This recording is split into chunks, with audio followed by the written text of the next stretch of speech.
កជននិងសកម្មជន53នាក់របស់គណៈបកភ្លើងទៀននិងសញ្ជាតិកម្ពុជានៅស្រុកខ្សាច់កណ្ដាលប្រកាសផ្ដាច់ខ្លួននិងសូមចូលរួមជីវភាពនយោបាយជាមួយគណៈបកប្រជាជនកម្ពុជា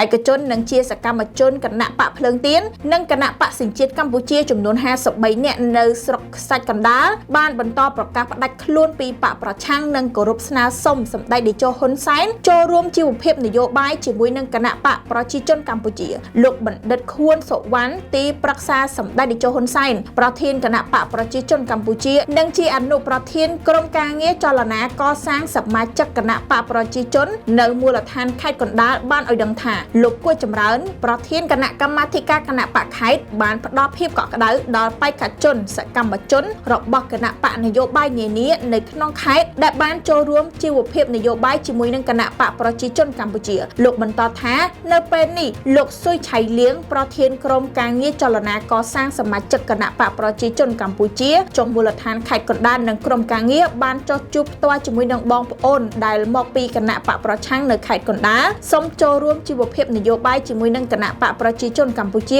នៅស្រុកស្អាងលោកបណ្ឌិតបានបន្តថាពួកគេបានប្រកាសឈប់មានទំនាក់ទំនងជាមួយនឹងគណៈបកប្រឆាំងបន្តទៀតហើយបន្ទាប់ពីមើលឃើញថាសកម្មភាពនយោបាយរបស់គណៈបកប្រឆាំងមិនអាចជួយអ្វីដល់ជាតិនោះឡើយទន្ទឹមនឹងការប្រកាសបញ្ឈប់ទំនាក់ទំនងជាមួយនឹងគណៈបកប្រឆាំងហើយនោះពួកគេក៏បានសុំការអនុគ្រោះពីសម្ដេចតេជោហ៊ុនសែនប្រធានគណៈបកប្រជាជនកម្ពុជាដើម្បីបានឱកាសរួមរស់ជីវភាពនយោបាយជាមួយនឹងគណៈបកប្រជាជនកម្ពុជានិងធ្វើសកម្មភាពនយោបាយជាមួយនឹងគណៈបកប្រជាជនកម្ពុជាផងដែរដោយមើលឃើញច្បាស់ដោយឥតសង្ស័យថាគណៈបកប្រជាជនកម្ពុជាគឺជាបកនយោបាយតែមួយគត់ដែលមានគុណបំណាច់ដ៏ធំធេងសម្រាប់ជាតិនិងប្រជាជនកម្ពុជាជាពិសេសសម្ដេចតេជោហ៊ុនសែនជាមេដឹកនាំដ៏ខ្លាំងពូកែដែលបានប្រឹងប្រែងរំដោះអាយុជីវិតជាតិនិងប្រជាជនពីរបបប្រល័យពូជសាសន៍នាថ្ងៃទី7មករាឆ្នាំ1979សម្ដេចតេជោហ៊ុនសែនបានយកជីវិតធ្វើជាដើមទុនដើម្បីបញ្ចប់សង្គ្រាមហើយឈានទៅដល់ការបង្រួបបង្រួមជាតិ